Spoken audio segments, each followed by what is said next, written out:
a lot of practice of what I do as a medic today, and I don't know if he'll ever hear it, but my OG partner from the Gap, Ken, I got to see him like, and he had been doing EMS for a second, but like just the way he would like have these small like interactions with patients to where like eventually like they make a joke or like they laugh at something.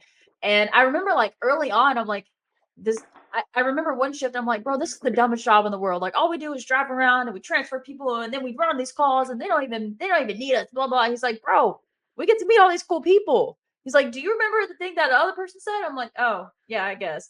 But so I picked up the little like jokey things Oh that yeah. he would do, and just that all around, just like, hey, like we're all just here to help, but also we're gonna calm your nerves a little bit. Yes. But another thing I learned from him was that kind of the same vein of like sometimes patients are just scared. And there was one Yeah. shift that, dude, we get on scene and like everybody and their mama was there. The whole neighborhood showed up at this house and everybody's freaking out. And we're just trying to bring the stretcher in. And it wasn't even like an actual, like, I mean, I hate to say it, it was not an emergency. It was not. It was a lot less threatening at this time. No. And I remember I was so frustrated. It was 11 o'clock at night and the patient was just, I don't even know the word to use. Just could not be settled because she was so stressed out, just like would not listen, would Hmm. not whatever. And I'm in my mind, I'm like, why are we even here? What's the point of us being here? And I'm already like grabbing the stretcher. I was also working way too much. But I'm like backing out the door and he sits on the couch next to this patient and he's like, ma'am, I know you're scared. And like you talked about, just like that immediate relief. And she's like, I am, I'm terrified. And so I need to call him and tell him. I got to play that out. We had a patient who we we get these notes that like this patient called because he has his shoulders jumping. And then we get another note from dispatch that said Not the that old said shoulder jumper, but yeah, from the get-go, I'm like, what is this? the And jumping so shoulder. and so we get another note that said like a unit had already been there 2 hours earlier. So I part of me is I'm like, thank you for the heads up, but also like I don't want to go into this call with that mindset because now I'm Yeah. frustrated. But I'm Yeah. like, whatever. So we get there, and sure enough, this man, like his shoulders just like doing like this. Like it it was enough that I walked in, I went, huh? So because I have no poker face, I've straight up You're like like, a patient like showed me you're some not. You're like, road you don't have rash. super shoulder pain. No, just kidding. Like a Little patient stepbrothers for you. a patient showed me their road rash one time and I went, ugh. And he's like, how you a paramedic and you don't like that? I'm like, I don't like that and I don't have a poker I don't face. like seeing all that skin missing. So whatever. So we're talking to him and he's just nothing you could say could make him feel any better. He's not enjoying that we're there. At one point, he's like, "Why don't you just leave my house?" And we're not even like being, like quip with him or anything like Right. that. He's just like, "I don't know. I don't want to go to the hospital." So my partner is very frustrated at this point. We're also about to get off late, but that's not the point. She's frustrated, and so she was like, "Look, either you can have us go and bring you, or you can go with somebody else." He's like, "Oh, I might, whatever." And so she's like, "All right." And then she's like, "Well, if you want to go to the hospital, they have the one that's like 5 minutes from our house." And I looked at her, I'm like, "Hey, if we try to bring this man in, because it's an ER, but it's very like you bring the flu there, and that's about it." Yeah, like Um, critical access, urgent care. Yes. And so I Gotcha. was I was like, "We cannot bring him." She's like, "Well, it's your patient." So she started walking away. I'm like, "Okay." That's how we're just all very frustrated. Yeah. So I kneeled down to like this man and I'm like, "Hey," I said, "hospitals suck." And he looked at me, he's like, "Huh?"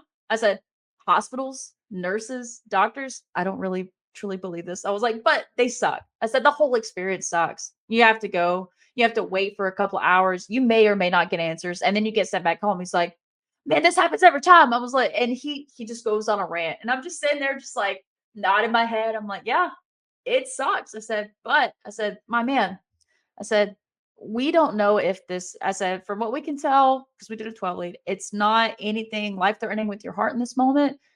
Not really sure if you're having a stroke. It could be that. I said, it could be you're about to have a full-blown seizure. I said, it could be that. Maybe your electrolytes are low. I said, there are a lot of things that could be going on. I said, but you know what? I can tell you in this exact moment. He's like, and his shoulder's still jumping the whole time. He's like, what? What? I'm like, I His shoulder's like trying to fight you. that's what, like, we walked in. I'm like, this is being rear and back. I like kind of bucked up a little bit. I'm like, let's go. Let's go. Let's go. Like I said, if I ever get in a fight, I'm gonna hurt myself and hurt somebody else. No, I'm not gonna fight the patient. Please beat me up and let me go home for 2 days. But Oh my God, I haven't used ketamine yet, but in a couple of days. But anyways, so I just look at him like, you know what I do know in this moment? He's like, what? I said, you're gonna be sore tomorrow. I said, how are you gonna go to sleep right now? Because he was like, if y'all just leave, I'll just go to bed, it'll work itself out. I was like, how are you gonna go to sleep? I said, my man, you your can't. shoulder's gonna jump off the bed in your sleep. I was like, you can't lay your body. I said, you can't lay on your side.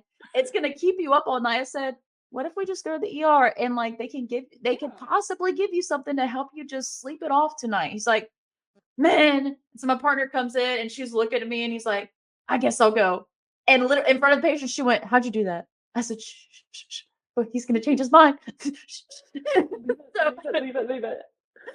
on the way there, and I told him, I said, hey man, I said, look, I said, I hate it for you that you have to go to the ER. I hate it for you that this is happening. I said, I think this is the best thing. He didn't say anything. We get to the hospital. I'm walking out, and this has been like it's been like 10 minutes since I said anything. He looked at me and said, hey. I was like, sir. He said, I don't say this often, but I think you're right.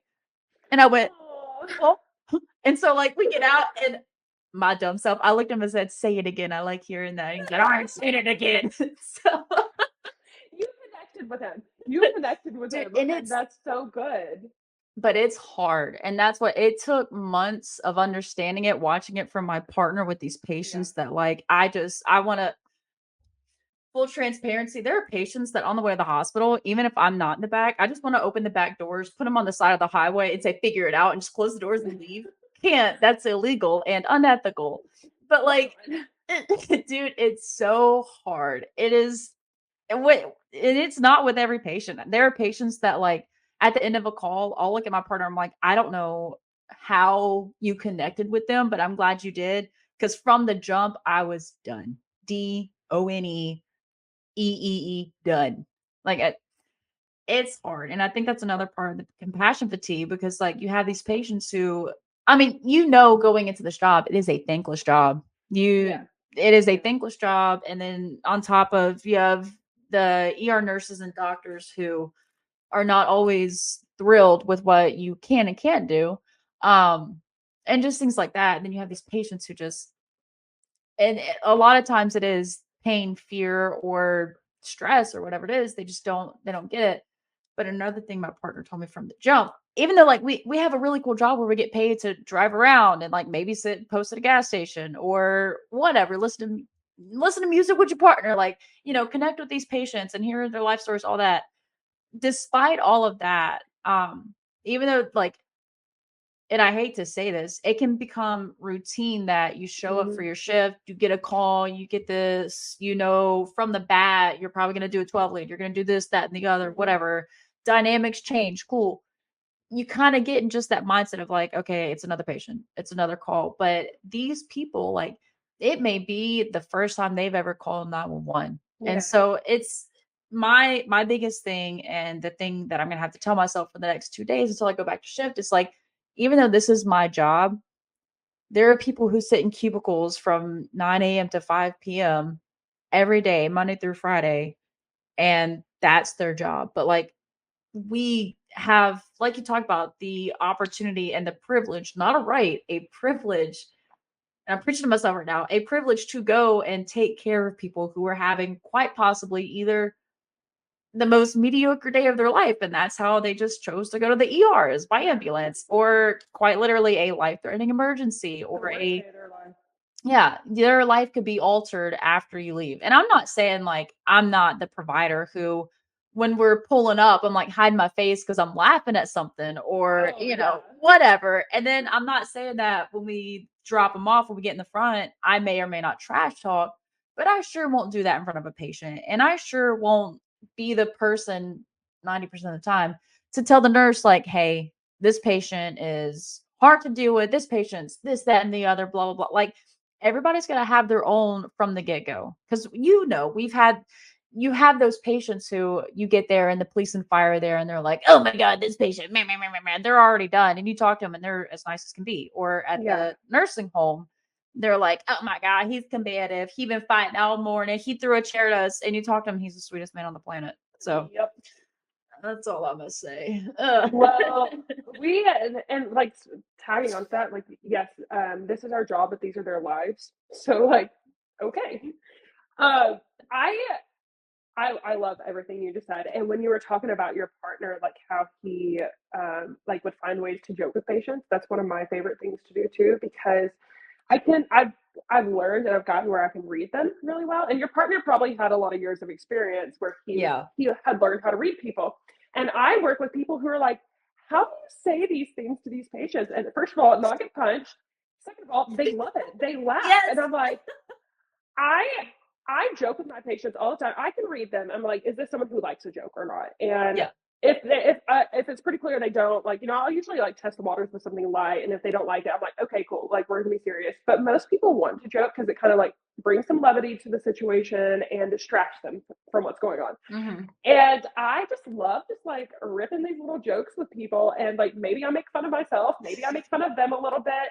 They love it, and my partner's like, how do you do that? I'm like, I don't know. I just read them, and I know that they will like that. And I tell patients all the time, I'm like, thank you so much for coming to my comedy show today. It's been a pleasure having you. I'm so glad you like my jokes. Oh my God, this one was bad. This one is so bad. The patient loved it. I was flying a patient a couple weeks ago, went into his room. I started putting 12 lead stickers on him, and I'm like placing a sticker, not pulling one off, placing a sticker. And he was pretty sick, but he had not lost his humor. And he turns and he screams like bloody murder. Like I heard him, and I screamed. I was like, ah, and jump back. And then he starts laughing, and I'm like, oh, it's like that. And so I start laughing, and his daughter's like, stop, stop. He's an older guy. He's like in his 70s. And she's like, stop, Dad, stop. And I'm like, no, that's funny. You can do that. That was good. Well played. I love that. And so then we're kind of bantering back and forth.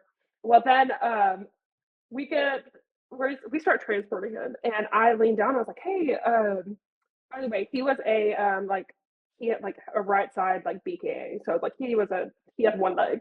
So he I asked him, I was like, hey, quick, remind me, did you have any allergies to medications? Like I couldn't find it in the chart, and he's like, oh yeah, I'm allergic to this and that. And he names like doxycycline and penicillin, and he's like, and then there's another one that starts with a P. It's like paradox, parasite, parafete. I don't know. And I looked at him and I said, sir, from the looks of it, you were allergic to a parafete. No. My partner's eyes got so wide, and he just stopped. And he was like, oh no, oh no.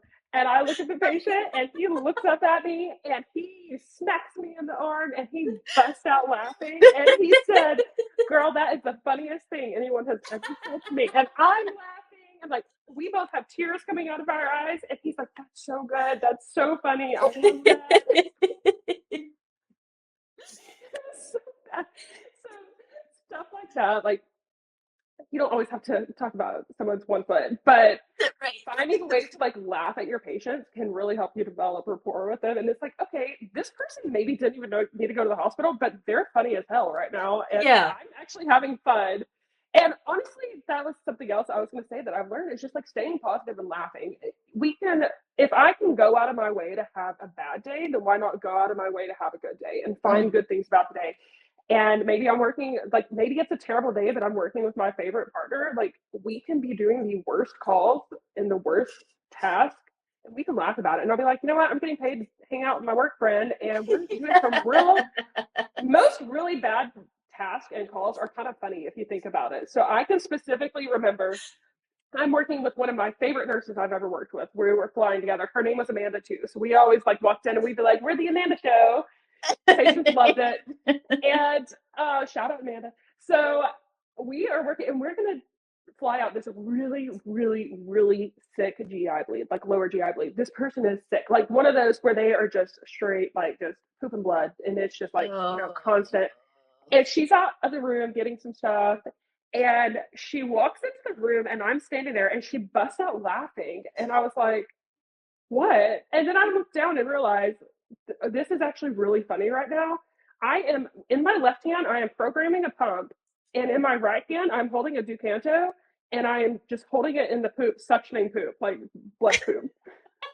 Oh God. So I'm just like, what? And then I like realized I'm like, I'm literally vacuuming poop right now. Like, I was trying to get this going.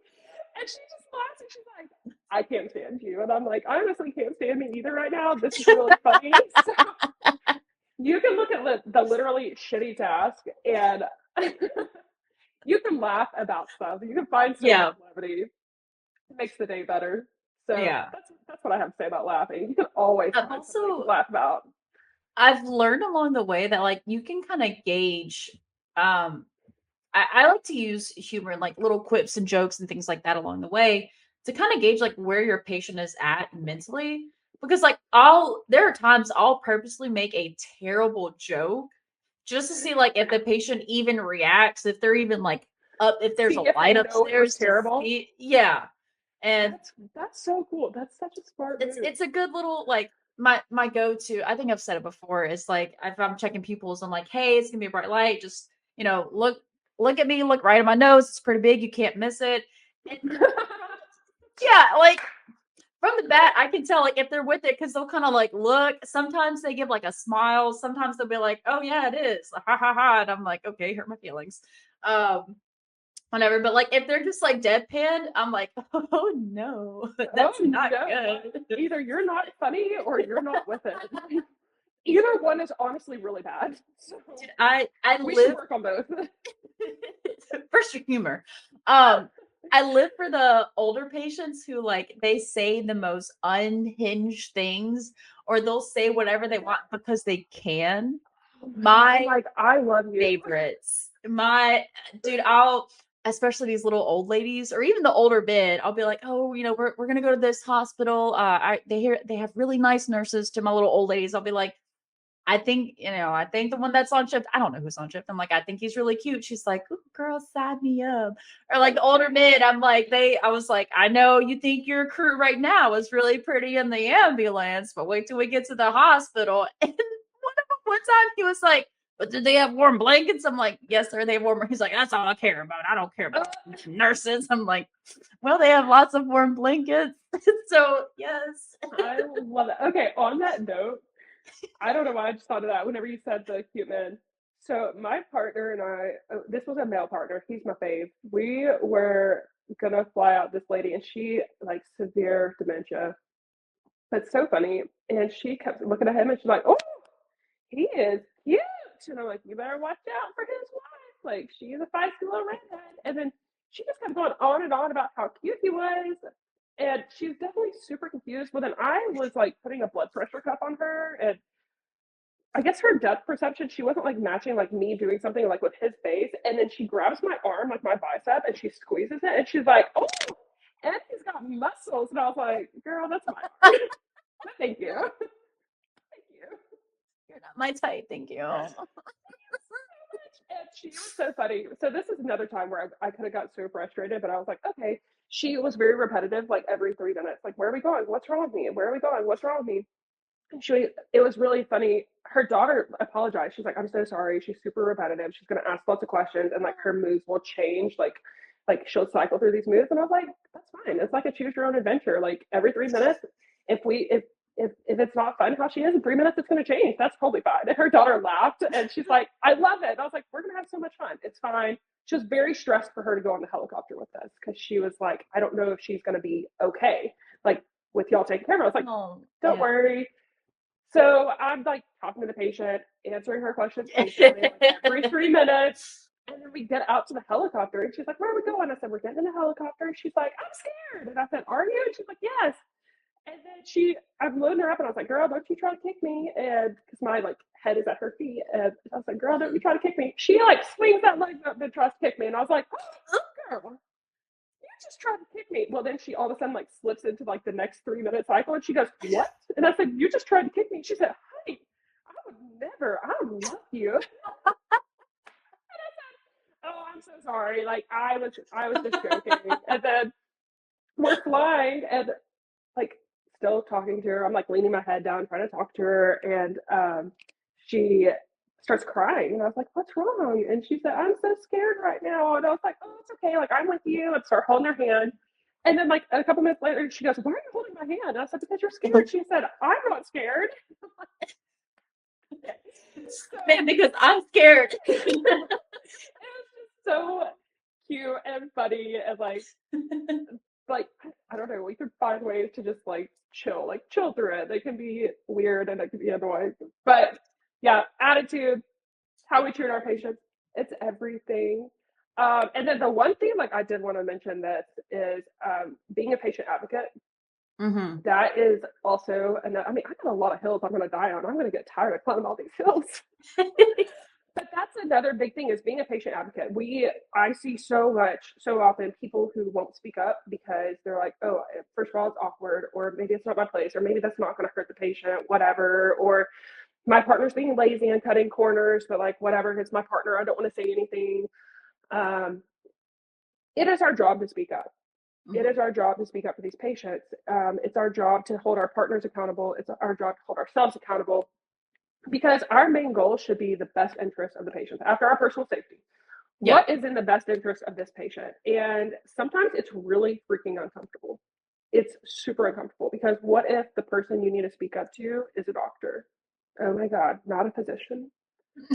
There are also people who just happen to go to school longer than you. And I have so much respect for doctors and Yeah. the knowledge they have. They're wonderful. They are also a person and they are also totally going to fail at times and they're going to make mistakes and maybe they misspeak. Maybe they didn't even really mean what they said or they ordered. It is our job to speak up and question like, hey, I noticed that you ordered XYZ. Is that what you want to give for this condition going on right now? And sometimes they'll be like, no way. Glad you caught that. Um, no, this is what I want instead. Or maybe they're going to be like, yes, it's absolutely what I want. And you're like, Okay. so you truly want to give rocuronium only to intubate this patient with a GCS of 9? Is that's Jesus. truly what you want? Are we going to sedate this patient as well? I've had this happen. Are we going to sedate this patient too? No. Okay, I don't want to be disrespectful here, but that's not the standard of care. Okay, are you questioning me? Yes, sir. Respectfully, I am. I am questioning you right now. Okay, Yeah. what would you do? Well, this is our protocol, and standard of care is a sedative first, and then a paralytic. Blah blah blah. So it can be nerve wracking in those moments because what if they threaten you? I've had 3 instances where I had to speak out to a doctor, like no, and I was very respectful with each of them. They all ended well, but where I was like, I don't agree with this because of this and this. And I had one like, I'll have your job, I'll get you fired. And I thought, perfect, I might get fired right now, but I can't let him kill this patient. So I guess I'll work somewhere else. I cannot do this. I cannot allow it. Wonderful. Yeah. So that is we should be leaders in our field, and being advocates is a way that we can lead with integrity and speak up because maybe they don't know. These patients should have others who do know speaking up for them. So there's Maggie Kuhn. She's an activist. She great woman, but she has this long quote, and I'm going to paraphrase it because I cannot remember the long quote. But it basically just boils down to use your voice even when it shakes. So you may feel pretty shaky about speaking up right now, but you should still use your voice anyways. That's our job. So going to share that. There you go. No, absolutely. And it kind of goes back to that thing of like, not only do we have that, I think so crucial one-to-one moment with patients before we get to the hospital, where like eh, I've told patients like I'll be asking questions. They're like, "Well, I already told you this." I'm like, I need to hear it again. And I think another big part of it is also just being transparent and real with your patient. Of like, when you get to the hospital, you will have a nurse who also has like probably 10 other patients. I need to know so when I tell them, it can be documented and they can know. Um, So but they'll like listen. Yeah, maybe they'll listen. yeah, and I've had those moments where show up at the ER and I can tell they're not taking the patient's complaint seriously or they're not Yeah. taking this, that, and the other. I I've grown a pair, I guess you could say, but maybe they're a little too big and I'll probably get humbled really soon, like so many other times before. But I've gone to a nurse and I'm like, I've maxed out the pain meds I can give before I had to go to ketamine, but I don't want to give this patient ketamine for pain, but like that's neither here nor there. But I'm like, we've been sitting on the wall waiting for a room for 20 minutes. My patient is crying. You have to do something. And I told that same nurse because she was like, what do you want me to do? I was like, give me orders to draw labs and I'll do it if I have to. My patient cannot take this any longer. Yeah, what can we do? Can we figure something? Can we? And it's not that We nurse's fault, and it's not. no. It's And I like, apologize after. I'm like, I'm not trying to can be we a all work butthole. together to come to a solution for this patient? Yeah, like, and that's the nurse I love finally that. came over and she looked over, she's like, "Oh, ma'am, you're hurting." And my patient's like, "Yeah." My patient ended up having like a fractured pelvis. And it just she was older, so that's another thing is that like these poor little older people, they don't have the same Yeah. metabolism and pain receptors and all the other things that are just very complicated. But just those little things. And so like when we dropped the patient off, we come back later on and I went back to check on the patient, found out she had a fractured pelvis. Um, whatever. And so the daughter was in the room. And so I was just kind of explaining, like, we dropped her off. I'm just making sure like she's still getting her pain meds. She's getting, what have they said? And she was like, the mom is like passed out. She's very heavily medicated, as she should have been. But she was like, my mom said that you got into an argument with one of the nurses. I'm like, well, I didn't do that. She was like, no, but you got her what she needed. Thank you. And I'm like, uh, and I told her, I was like, I appreciate it. I said, if that was my mama and somebody was waiting to give my mama pain meds for pain, like, no. And I mean, even to the point where like sometimes I drop off patients and the complaint pain level doesn't match where they're at, but I'll show up and they'll just like be like, how much fentanyl did you give? And I recently had a conversation with the nurse where I'm like, y'all know I don't just give out fentanyl nilly willy because one, like that's a lot of paperwork, but number two, like not everybody needs it. I said, but I'm not going to be the one to say they're not in pain. I'm not going to be the well, one we to can't tell them. know. Yeah, like granted, you've been having back pain for 5 years and you call it whatever, not even time frame of the day, eh, but you just suddenly started having stomach pain. I don't care. I told this nurse, I don't care if they're drug seeking. You know what? If they are, at least they got it from the ambulance and not down the street alley where we're gonna go Narcan them in about 10 Right. minutes. Like Well, I I always say, I'm like, I am not going to halt this person's addiction and its tracks at this very moment because I withheld fentanyl. Like, I am not changing the course of that. Like, if no, they're in pain, they're in pain. no, Yeah, and advocating that's for our patients is so important. It's so important. That's our job. even Absolutely. as far as I've even had little nursing home patients, especially from one facility that I'm not going to name, but we'll drop them off and I'll look at the nurse and be like, we're from this facility. She's like, oh, and I'm like, they can't go back. They absolutely can't go Yeah. back. And I mean, as far as like I've taken pictures of rooms and I'm like, they've literally been sitting in their own filth for 3 days. Like they cannot go back. It's above my pay grade what you do from here on out, but File a report, I girl. need this written down. Like, mm, um, yeah, sometimes it's not even just the frustrating patients, it's patients in general that y- my OG partner Ken taught me from day one of like, if you don't say something for this patient, who will? And Yes. it's a very as much Yeah. as like we have all the cool tricks and tips and our med bag and code bag, all this stuff, and like the cabinets are full, and we have all these cool things that we can do, and I'm gonna prank somebody, whatever. At the end of the day, the best thing you can do is whole like what is it, worldview. Look at your patient of what's going on, give your differential, treat what you can, get them to the hospital, and outside of that, look at their well-being. Like, what are they gonna Yeah. go home to? Who do they have to support them? Because you may be the only person in that patient's world for a short amount of time who gives a single rip about them. I mean, Yep. that's hard, but that's Especially when it comes to like kids. Like, oof. oh man. Um, I we if you see something, say something. And Yeah. I like what your partner said about if you don't say something, like who will? Who's going to say something for this person? And it really costs you $0 to do that and to speak up. And to speak up for people who can't speak up for themselves, because if you don't, and then the next person is like, oh, I'm not going to do it, that's too much work, and the next person, no, I'm not going to do it, that's too much work, and then all of a sudden this person, whether it's an adult in a really bad situation or it's a child in a bad situation, all of a sudden you're seeing on the news that they're dead and you didn't say anything, and that's on you. Yeah. Yeah. That truly is on you. And most of us with a conscience, that would stick with us for the rest of our lives. So that's our job, to do that. If we see a bad situation, and maybe we're wrong, okay, that's fine, that's totally fine, if we were wrong. But I hope I am wrong. I hope that there's nothing going on there, because I don't want that child or that person to be experiencing that. But if I'm right, I did my due diligence, I did my job. And also, it's illegal to not Yeah. report these situations, so let's not forget about that. If you don't want to spend like a year in jail or something like that, if your moral compass is not strong, maybe your will to stay out of jail is. So, Meatloaf but Mondays are not as enticing God, the fourth Monday in a row. three hots in a cot. Like, look, I've been working out, but I am not ready for prison. So, yeah, I think that that's so important.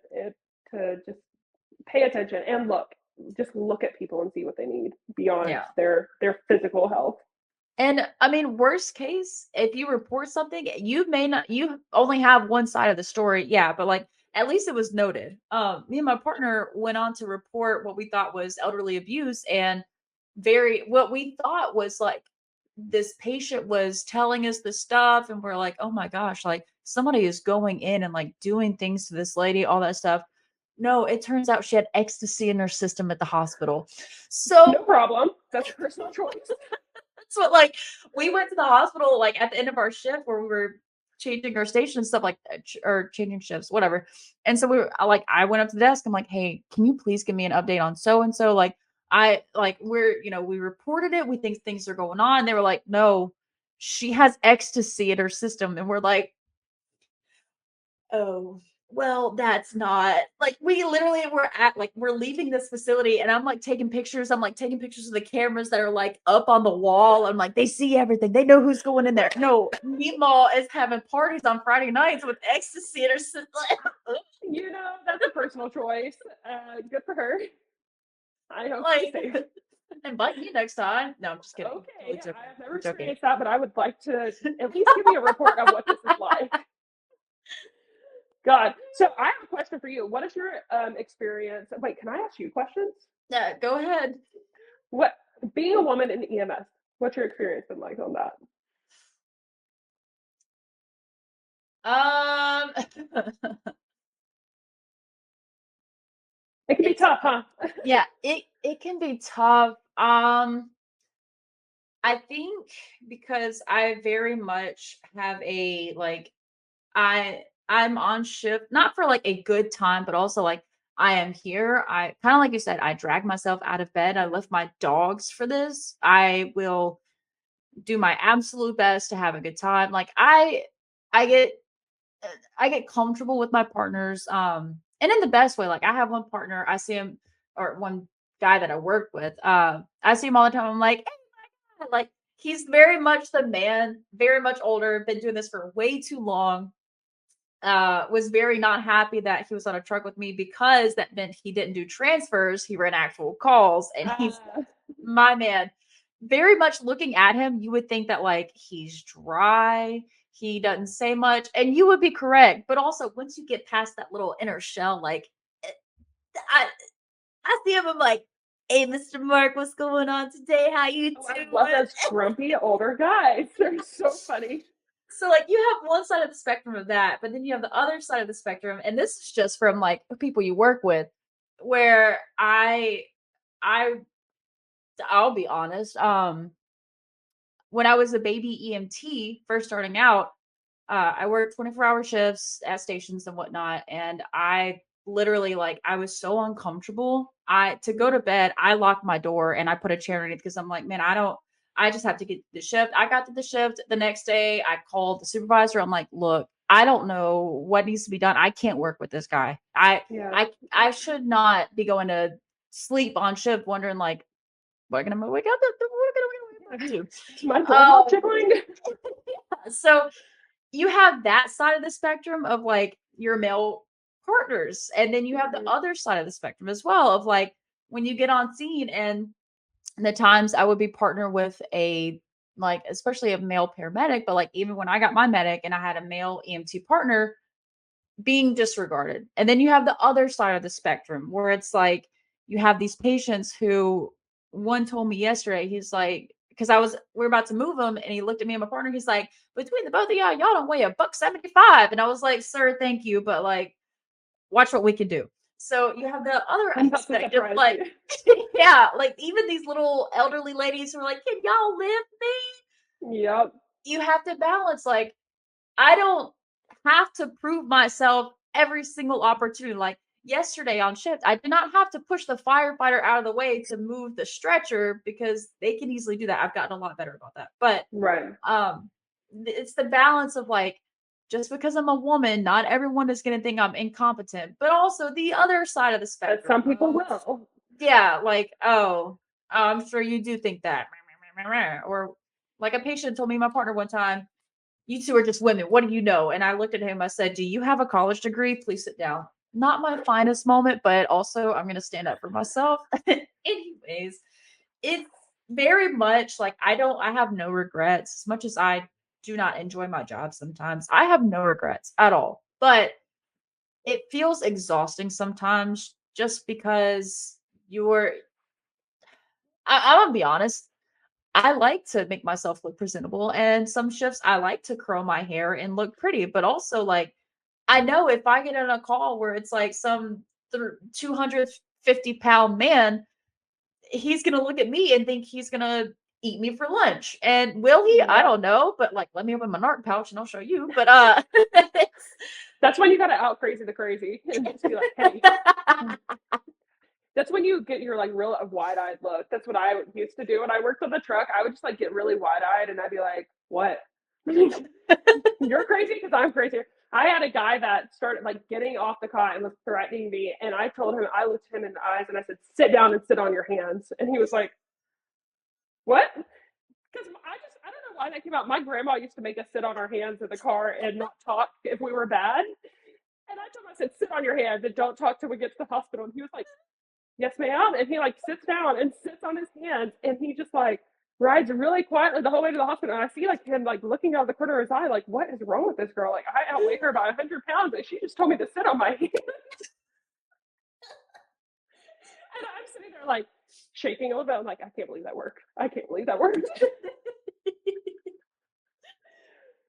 God, being a woman in EMS is weird because when I first came into it, it was over a decade ago. I do feel like things have gotten a little bit better, a lot yeah, better actually. The culture was very different. It was very like, oh, you're a girl, like, and you're really young. This is really weird. I felt like I had to prove myself all the time, and it was really frustrating. And then, unfortunately, there's going to be times where you are bullied for it, yeah, or you're yeah, harassed, or unfortunately assaulted, possibly. Like those are things that women are going to face in this field, and not many people talk about it. There also are great things like the people who are like, oh, this is a pretty girl. Like, let me carry all your stuff for you. Let me do yeah, this. Let me do that. Great, that's a perk. However, that doesn't like it doesn't make up for those bad parts of it either. It's just kind of like, okay, we need to be more vocal about these things, and women, especially like young women, should not be afraid in the places that they're going to work or feel like they're like, oh, they think I'm not as smart as them. And this is a maybe a male dominated field, but it's not a male owned field. no, They don't own it. And as long as our knowledge and our skills are up to par, we deserve a seat at the table just as much as anybody else does. oh, So 100%. I am always just like a big advocate for women, like speaking out and speaking up in those situations. Like, hey, it's not fair that you treat me that way. That's not Yeah, okay. Like, I'm going to speak out about this. And it's not, you don't have to endure this hazing that can happen. And it doesn't happen everywhere, but this hazing that can happen whenever you're a woman coming into this. And if you feel like that's the case, I promise you, there are so many other tables that you can find a seat at. There's so many other ones. And I'm very grateful for the flight program I started out at because it actually, it was very odd. It was, I think we had more women than men working there, which was really cool because it was really like inspiring to go in that and see like, oh, all these women that are working here are like Mhm. incredible and badasses.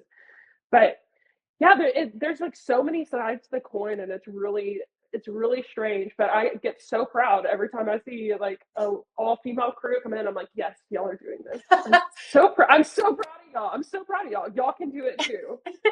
Dude, when I first started, my dad was a police officer for years and years and years. My entire existence, he was a police officer, recently retired, whatever. So like I had a little bit of the background, but also I grew up in a house where my dad, the only time I really remembered he was a cop was when he was put on the uniform, or he would bring in like his equipment or whatever, like the stuff on his uniform to clean it. Like that's really the only times I would even remember, like, oh, my dad's a cop. So didn't really hear a lot about anything at all. Which I do appreciate to an extent. I like I feel like I would have gotten whatever. Since being in this job, me and my dad have connected on a whole different level. But so that's the background. I say I want to become an EMT, and my mom is like, "But Lexus, you're gonna get dirty." My mom, very Southern Belle, sweet, precious angel, and I'm like, "Yes, mom." She's like, "You're gonna see." This is my mom. She said, "You're gonna see people naked." I'm like, "Yes, mom. I that could happen. It probably will."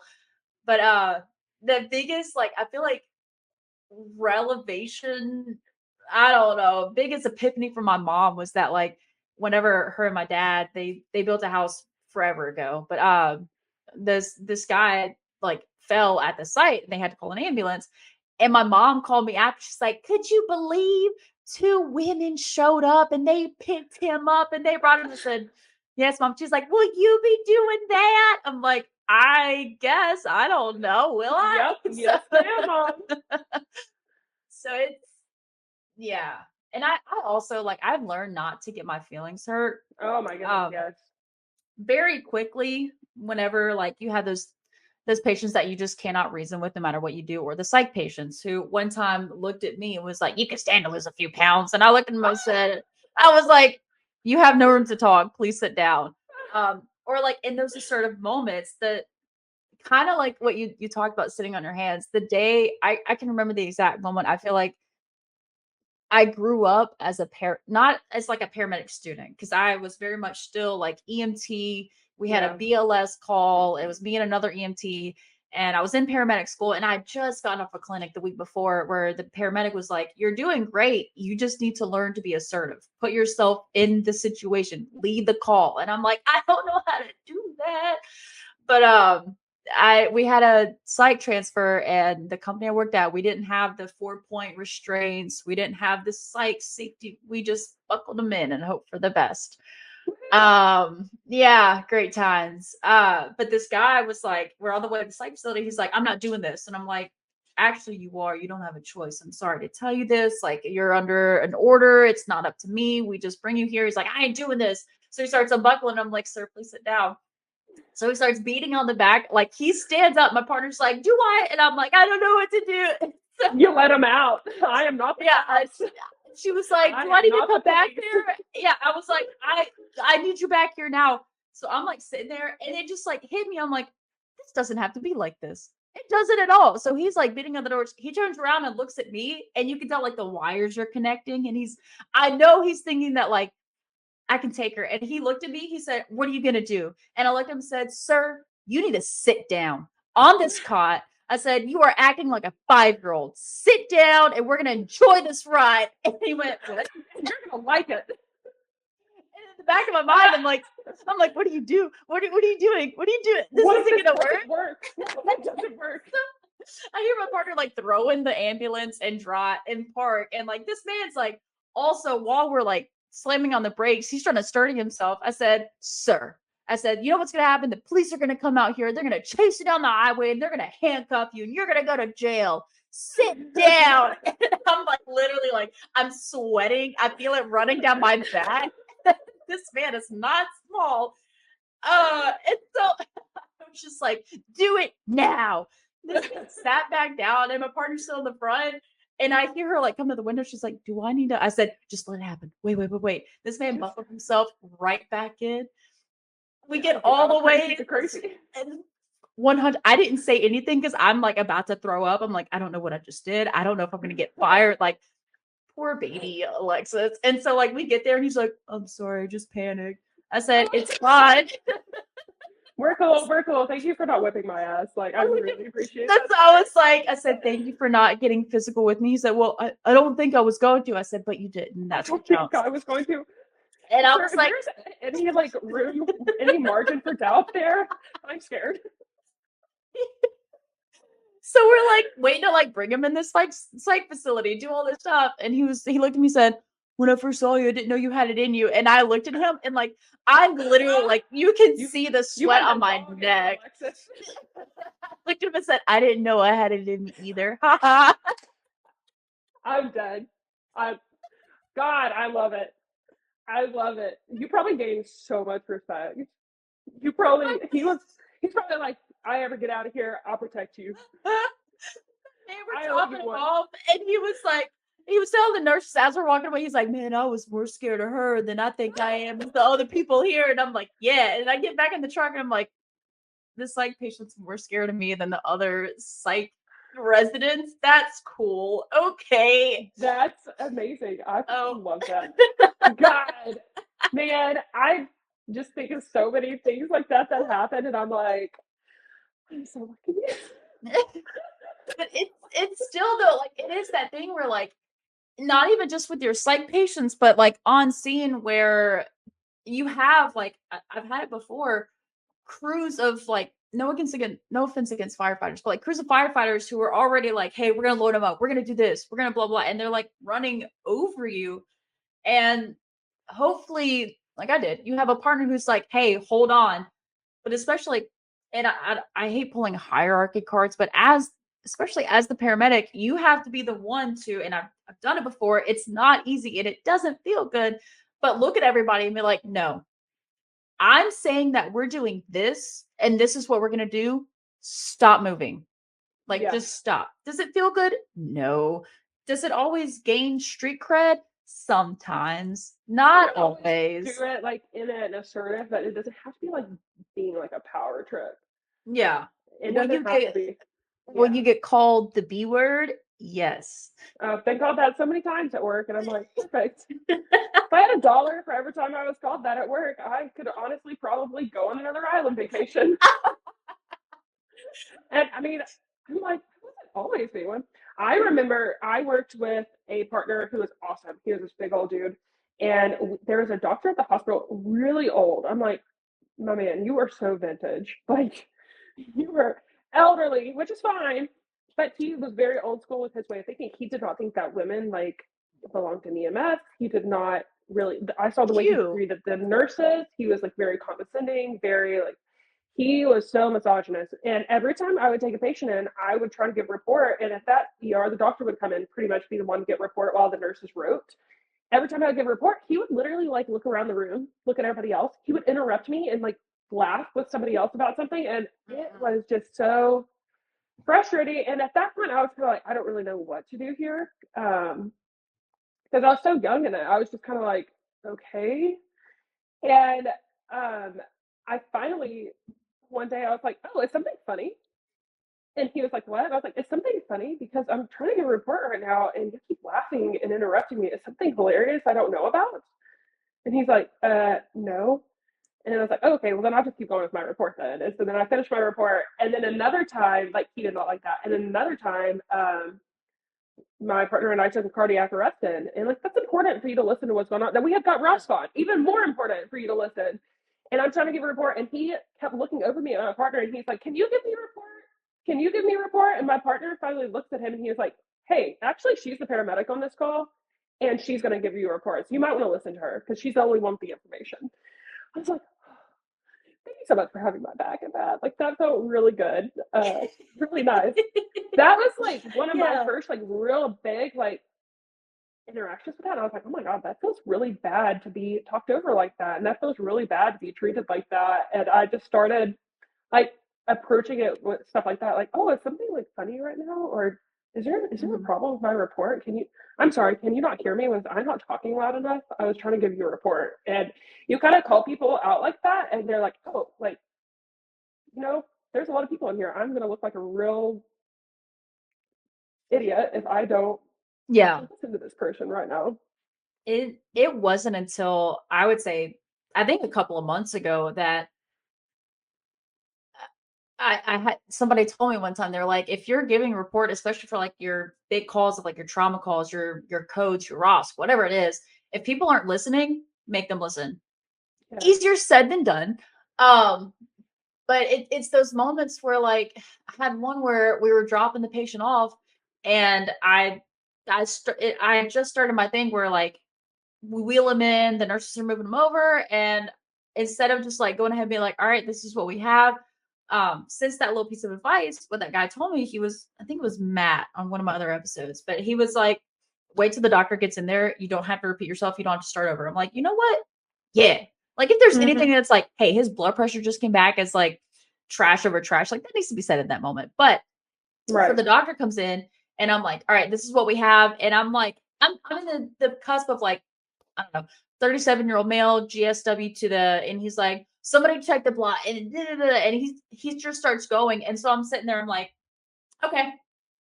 And so I went over to him, I'm like, hey man, like you need to know. He's like, hold on, we have to check this. And so I looked at him and said, when you're ready to hear his allergies, let me know. And so I just like I walked out and I'm just watching, and then the nurses are talking over each other, and it's absolute chaos. And so he finally looks up, he's like, where's the medic?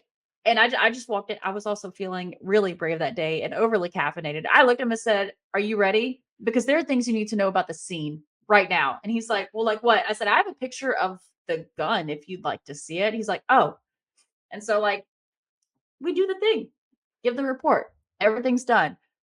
And I, again, very overly confident. And it was like, I think the next shift, I got my pride checked very quickly. That But, always happens that oh, way. yeah, so we were done. And so, I'm just like saying, what I filled him in on everything. I was like, do you have any questions? He's like, no. And I said, Doc, can I be very blunt with you for a second? He's like, you were already, but go ahead. I said, hey man, I said, I don't want to be that person. I said, but also, I said, I know that EMS screws up a lot. I know we don't have all the answers, and sometimes we do things that don't make sense. I said, but I said, with all due respect, we were there first. I said, there are things that like I didn't start my report till you got in there for the reason of this. Because he was also, that's another thing, he was biting off the heads of nurses. Like he had just started Oh there. yeah. So I was like, the nurses hadn't done this because I hadn't given a report yet because we were waiting on you to get in here. So I I apologize. I will say that. I was like, I wasn't trying to be a butthole, but like, my guy, there's an order to this. And I told him, I said, I don't have your schooling. I don't have your paycheck. That's for sure. Pretty sure I saw your Tesla in the front. I was like, but like, my guy, hold on. So he's like, I never thought about it that way. I said, yeah, yeah. Good for you though for speaking up for yourself. So what I do whenever I'm going to go in the room and give a report, because that is so frustrating when everybody starts talking over me. Hmm. I do try to wait for the doctor, but I will always say, "Whose patient is this?" And then one of the nurses will claim the patient, and then when the doctor comes in the room, or if they don't, I will ask, "Are y'all ready for a report now?" I'm not going to Yeah. start talking, and Yeah. then they'll say yes, and I'll say, "Okay, give me 60 seconds to give a report, please." And then that way they will shut up for 60 seconds and I'll give the report. And I started doing that like a year ago and it really works. I'll say, give me 60 seconds to give this report, please. And it seems to work. I haven't been interrupted as much and it's really nice. So try that next time and see if that works. I Because it will. kind of like Yeah. sets the standard like, hey, y'all are gonna give me 60 seconds. I'm gonna talk really quick. I'm also Hmm. really lucky. The main trauma center here in Texas that we fly patients into is the one that like we're a hospital based program and we fly there. And their trauma team is, I mean, fantastic. So they are pretty good about like being quiet and listening because they want to know and they are really respectful in that way and they'll come in, okay, what do you have, and they'll listen and they'll get to working, but they also like work and listen at the same time. So I am lucky with that. But yeah, try that out, see if that works. Oh, and it's still, dude, even still, it is always just, it also has to, you have to take into account that like the ER is now dumped with a patient that needs a lot of care and a lot of attention and they're stressing out and Yeah. they have a lot of other things going on and stuff. But at the same time, I don't know. I never go into a hospital with the mindset that like the ER hates me and they don't care what I have to say and the ER hates EMS. Like I never do that, but when I start feeling that vibe, I just this is also from a place where like I've been run over way too many times that I if something needs to be said, again, patient advocacy. No, that's amazing. Yeah, As if you should. something needs to be said, I'm gonna say it. I've even there was one time, oh my God, this is my last thing. We cardioverted a patient in her living room. Cool. Uh on the way to the ER, I don't think we cardioverted her, but also like we cardioverted her at a rate of like 260 straight SVT, like mama was not doing good. And I let them know on the way. I'm like, hey, we cardioverted this patient. They were very busy, but also they did not divert us.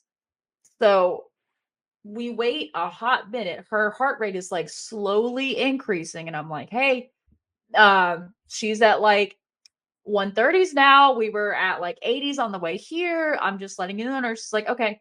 And then just walks off. So I'm like, okay. All right. So constantly checking in with my patient, like, hey, how are you doing?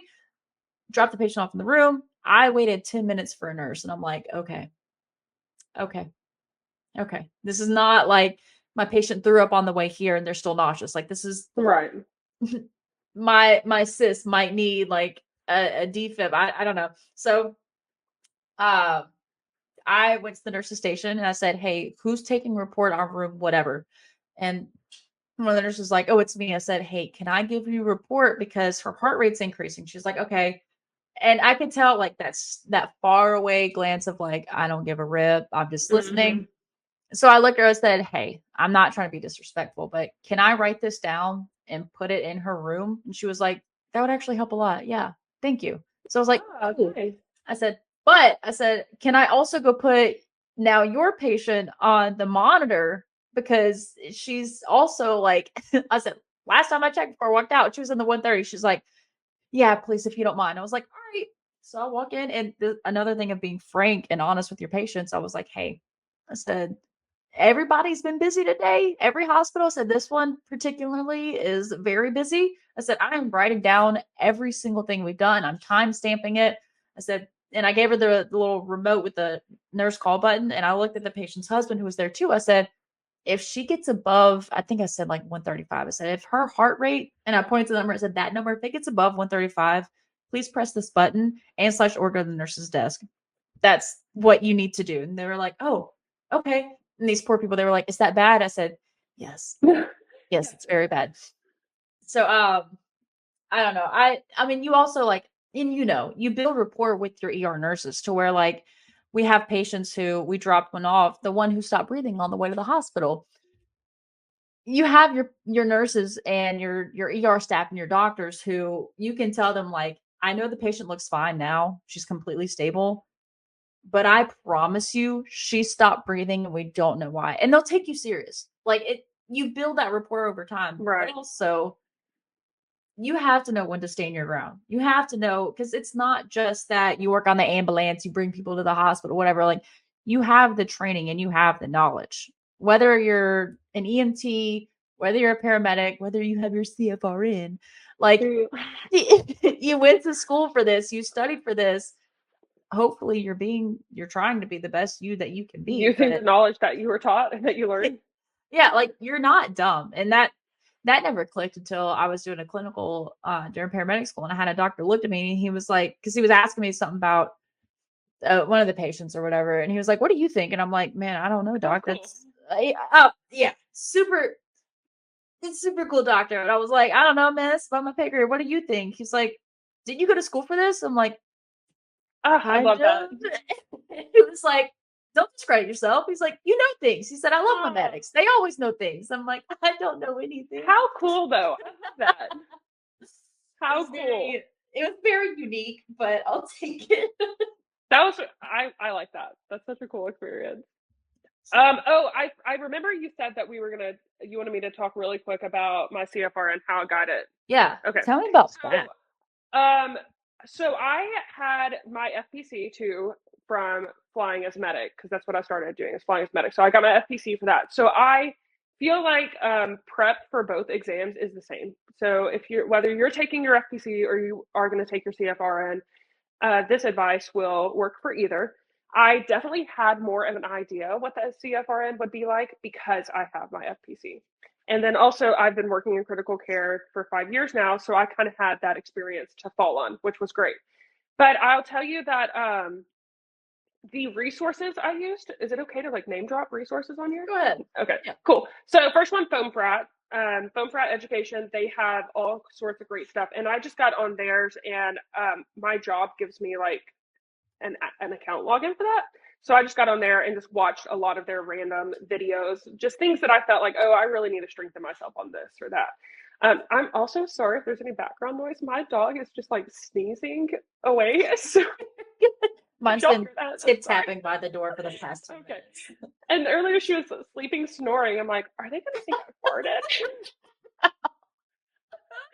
So if y'all heard those noises, not me, it's the dog. So Foam Brat Education for sure. I did the Flight Bridge CFRN prep course. It was really good.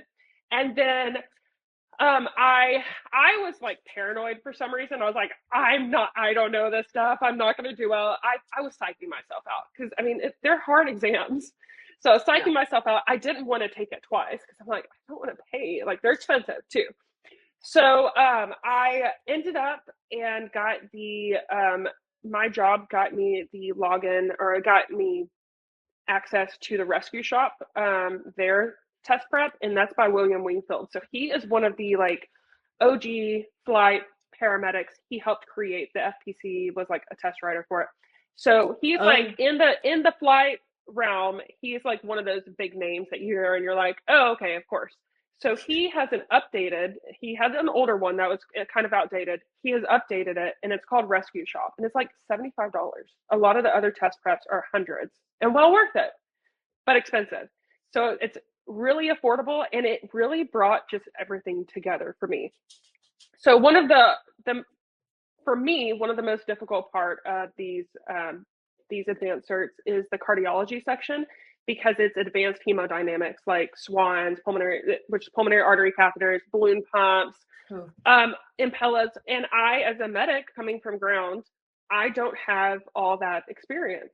So that was really hard for me to wrap my brain around. And I kind of like, I had these values memorized and like I could plug them in, but it just wasn't flowing for me.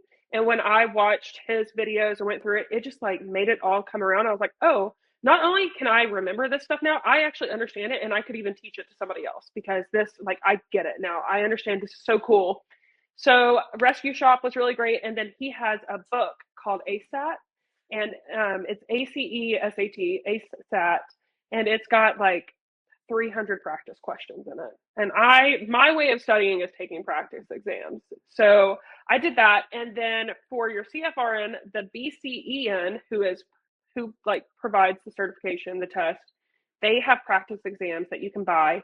And I bought a package of those because I felt like, okay, if they're the ones putting on the test, their practice exams should be like the test. Yeah, so I did those as well.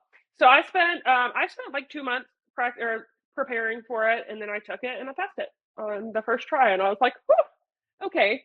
And I felt like I had prepared so thoroughly that when I took it, I was like, yeah, I recognize that this is difficult and complex information, but I know it. Like, I just felt like I knew it. And so it felt really like, okay, I think I've never felt this confident, but 3/4 of the way through the exam, I was like, I nailed this. Like, I got this. I know that I passed it. And then whenever I had to wait for like it to pop up, pass or fail, I was like, watch me be an idiot and like, watch me have false confidence. But that's how I got that. And it is a hard exam. A lot of people take it and they succeed. A lot of people take it and have to take it again. And if you are someone who has taken it already and failed, do not be hard on yourself. I took the FPC twice. I took it the first time, missed it by like 2 points, and I was like, okay. And I Oh, hadn't even started flying yet, so I wasn't even mad. I was just like, okay, I just almost passed a really hard exam that has like, I think there's like some stats out there that they're both like 60% pass rate on the first time, which is not yeah. high. So I was like, okay, I'm like bummed because I spent all that money on it, but I almost just passed a really hard exam that a lot of people also think is hard. So that's okay. I went back and studied, did those things I just mentioned, and then I took it again and I passed it. And I was like, okay, perfect. So with the CFRN, I'm thankful I passed it the first time. But if you are someone out there who has been struggling with these exams, do not beat yourself up. They are really, really hard, and it takes many people, like multiple attempts. But if you'll just find the right prep materials for you, you can get it, and find some people to kind of tutor you through it. Maybe Yeah. someone who can explain it. Because if you can hear it in lots of different ways, maybe eventually one of them will click. So that's how I passed it. That's how I got it. Even as far as like, I know it's not CFRN or FBC, but like the National Registry, anytime I have somebody that asks me, they're like, how do I pass? What do I study? This, that, and the other. I mean, there's a plethora of resources out there, but I always tell people, if you find that listening to the textbook helps, do that. If you find that writing out your notes helps, do that. And they'll ask me, they're like, what did you do? I said, and I'll tell them like, I did all the above. I'm Mm-hmm. I'm not dumb, but I'm a little dumb. I had to do all the things. Like I even like I have notebooks where I drew out like anatomy and what is like, oh, cardiology. You said cardiology. It makes my chest hurt. Whatever. But it's not even, it's the resources, it's how much time you put into it. It is Yeah. absolutely how much time and effort you put into it. Even as far as like you talk about going and watching the videos of like, oh, I think I need to strengthen up on that. You don't know what you don't know until you don't know that you don't know it. Right. So which is terrifying on calls. Haha. But what do you mean? I don't know how to do that. Um, but it's also a matter of like, and just figure out what works for you. And that's the biggest advantage I feel like I got from when I was teaching high school English. Just realizing that like not everybody learns the same way. And just because one of your classmates can listen to the textbook and understand it, and that's that, like cool for them. Maybe you have to read it. Maybe my biggest asset was watching videos. If I'll still like randomly on shift, I'll watch a video of how to do a surgical cryo. Do I ever Yeah. hope to Staying do one? current. Yeah. Do I ever hope to do one? No. I will pat myself on the back if I can get out of this job and not have done one. Fingers crossed. But like if I don't see it done, I will never know. I can read about it all day long. A visual learner. Very much, very visual and hands-on. Like I Me too. whatever. Um, but and also like you said, if you don't pass first time, it doesn't mean you're inadequate. It doesn't mean that you need to Right. leave this field forever. I mean, I don't want to get too opinionated and hurt anybody's feelings. If you fail registry 3 times and you have to go back through paramedic school, do your best, try, That's tough. but that's a hard call on your end. You won't have textbooks and notes in the field, but if you can make it, I do know somebody that he failed registry twice and he went to go take it on his third time and he told me, he was like, if I don't pass it, I'm not doing this. And I told him, and I was like, so and so. I said, I would trust you on the truck way better than me, who passed first time. Congrats to me, whatever. But like, you have the very much like in the moment, in the know. Like, just because you can't pass the test doesn't mean you can't be a provider. There are limits to that. And I'm just going to leave it at that. There are limits that if you don't have it, you don't have it. But just because you don't pass first time does not mean you are an inadequate provider. Test anxiety is real. These tests are designed with the algorithm and whatever, designed to help you pass, but also designed to help you fail significantly. Yep. So Man, I'm so like open and transparent about taking the FPC twice because I'm like, I don't care, I have it. Like it took me twice. yeah. But anytime someone tells me like, oh, I failed my FPC, I'm like, yeah, me too. I did too. I'm like, I took it twice. It's okay. And I'm a good test taker. That is one of my strengths. I'm a great test taker. It was freaking hard. So yeah, don't beat yourself up over it if you have to take it more than once. It's okay. No. Unfortunately, it costs a lot of money, but it's okay. Yeah. Mm. Yep. I I commend anybody that does flight because of one, the FPC, but number two, helicopters scare me. I Oh, I love them. They're we so fun. recently flew a patient out and I literally like helped unload the stretcher and I looked at the firefighters and like the flight medics like came up to the ambulance. So I gave report. And I just looked at my partner and the firefighters and the flight medics and said, y'all got this. And I just stayed by the ambulance and this cop like wandered over. He's like, oh, you want to watch a takeoff? I said, no, I don't want to see any of it. I hate the helicopters. They scare me. They're so fun. I definitely like adrenaline and things like that. I'm a calculated risk taker. I'm like, okay, if statistically I'm not gonna die doing this, I will try it. Whatever it is, bungee jumping, like a canyon swing, skydiving, like I'm gonna go do it. Right, flying in a helicopter. I'm like, this is so fun. Now can we fly with the doors off? Like, can we do that uh, now? I have to give myself many a Benadryl to get on an airplane, let alone Uh, I straight up one time I had to fly back when I was living in Utah, fly back to home to Louisiana. And I went to an ER doctor. I was like, obviously, I don't want a controlled substance, but like, what can I take? Because I'm like, it's a month out and I'm already like sweating. Like, I'm packed, not because I'm ready and excited, but because I'm dreading this flight. And he's like, oh, here's some hydrochlorothiazide, whatever he gave me. I don't remember. Um, Amazing. but he was like, take it when you get to your gate and then you'll be fine. I don't remember a lick of any of it, but I made it to destination. That's what counts. So I funny how we're all so different and the things we're okay with. I mean, I'm also slightly bananas in the things I do, so that's funny. I really was looking at this thing. It's in Moab, Utah, and it's like a canyon swing, and you have to run and jump off the side of this like rock face, and I was like, done. I want to do that. Where do I sign up for this? I think my I'm gonna limit do it next summer. is I think my limit is roller coasters. I just Oh, also all so I can fun. think about in those moments of like if something goes wrong, all I can think of is like I see my dogs and my fiance, but I see my dogs and I'm like, they'll never know why I didn't come home. Well, That's so they'll like find out. They'll see it on the news. They'll find out. Get your life insurance. They'll be fine. I needed to get that again. I climb like rock climbing, and I was at the rock gym the other day, and I took a friend and it was their first time and they were scared and I was like, it's fine. Like I have like a way that I'll like get them into it so they're like not as scared. But there was this other lady climbing and she was like, I'm so scared. Like she kept stopping at a certain point and coming back down.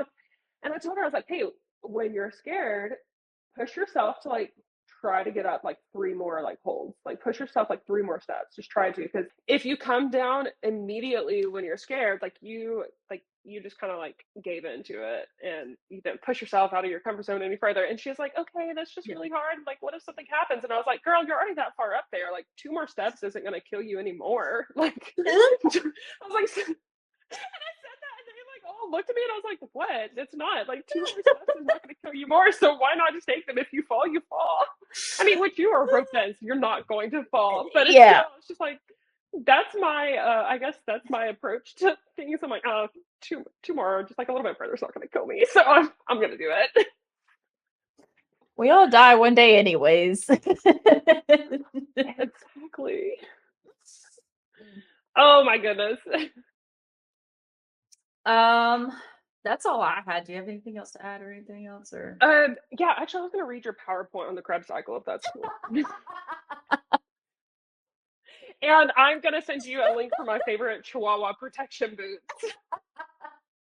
if they're not on clouds, I don't want it. Oh man, the On Cloud boots are incredible. I God, I live love by them. mine. I recommend them. Mm-hmm. I need a new pair, honestly, but my They're so dog comfortable. also loved not like he didn't tear them apart. He just got the tongue and just like made Oh a no. the tongue into Yeah. like a V at the top, but I get to I see bet it they're still from comfy. Sponsor us within. on Cloud. Wait, I'm not even part of this podcast. Sponsor us anyways. For our other podcast we're gonna make.